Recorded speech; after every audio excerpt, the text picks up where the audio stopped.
guys, welcome back for another video. Now if you saw my last one where I had that blowout, first time ever I was not able to do a roadside fix and permanently repair the tire.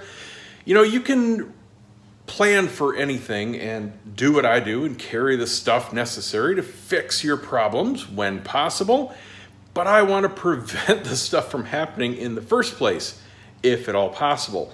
So I'm going with ride-on tire sealant. Now, I don't have a solid reason why I haven't used this in the past. Its drawbacks are really minimal. Adds a little bit of unsprung weight, a little rotating mass. Who cares? It's not a race bike.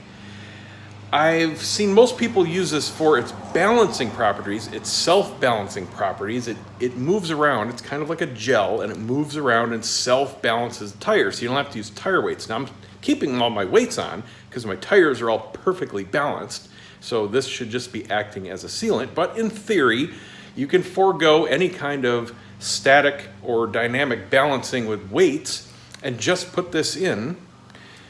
Now, what they say is, if your tires aren't perfectly balanced, you will notice a little bit of wobbling for the very first start of a ride as it rebalances itself in the tire, because it doesn't just form, stick, and solidify. It stays in a very thick gelatinous state inside the tire. And that's what helps it be a sealant. Now, I've seen a lot of videos where they do tests and they are literally putting it in the tire, filling it up with air, and using a drill to just drill holes through the tire. And, you know, it kind of spurts out for a second and then seals.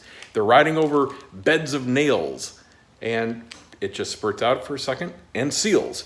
They claim that it will seal up to a 1/4 inch puncture hole. So a really big screw, for example, this would seal. So it's cheap enough where, you know what, I'm just gonna do it. So to install this, we're gonna need 4 things. First, you're gonna need the goop. How much depends on exactly what tires you have.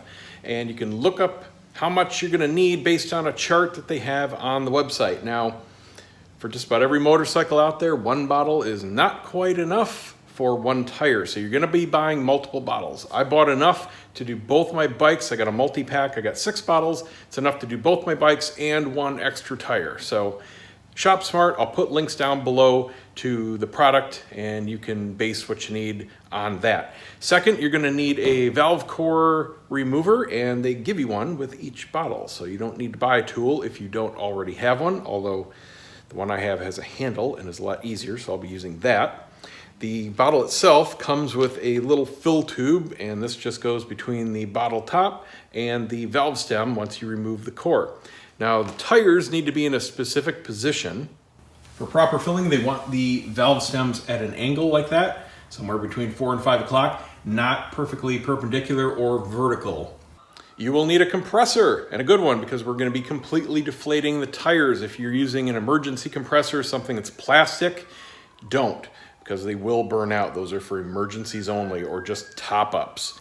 And the last thing you need is time, because as soon as you put the stuff in and reinflate your tires, you have to immediately go out and ride the bike for a few miles to let it distribute itself, and it'll self-distribute.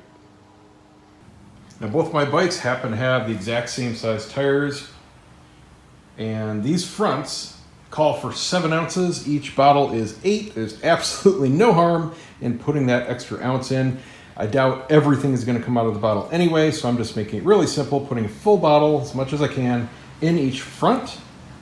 And both rears call for 10 ounces, so I'm just going to put in roughly 1.5 bottles for each rear. We'll call that good. That's in between their regular and extreme spec. No problem.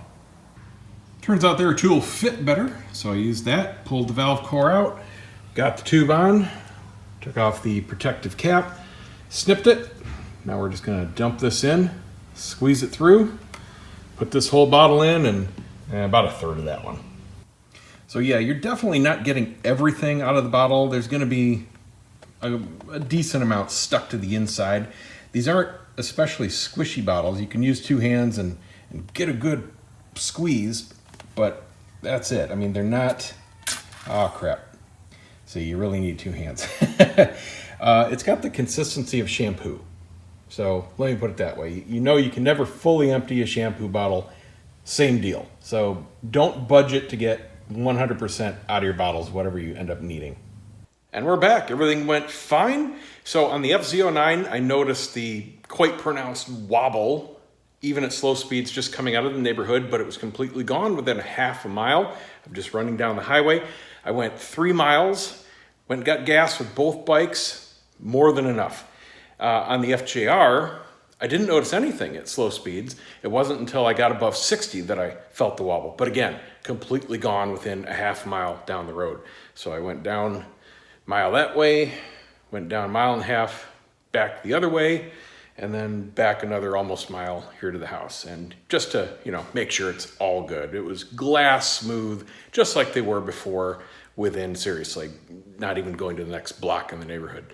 So best case scenario, I never even find out how well the stuff works. I will be checking my tires because obviously if it is working, it should be instantly sealing punctures even with or without anything in the tire. So I may not know if I get a puncture because it supposedly won't be leaking air. So I'll be keeping an eye on it and do more inspections than I'm used to doing just to make sure. So there you go. Like I said, links down below if you want to check it out. It's in the long run, not that expensive. Adds about $30 to a tire set. So, you can figure on that. That's it. See you guys next time.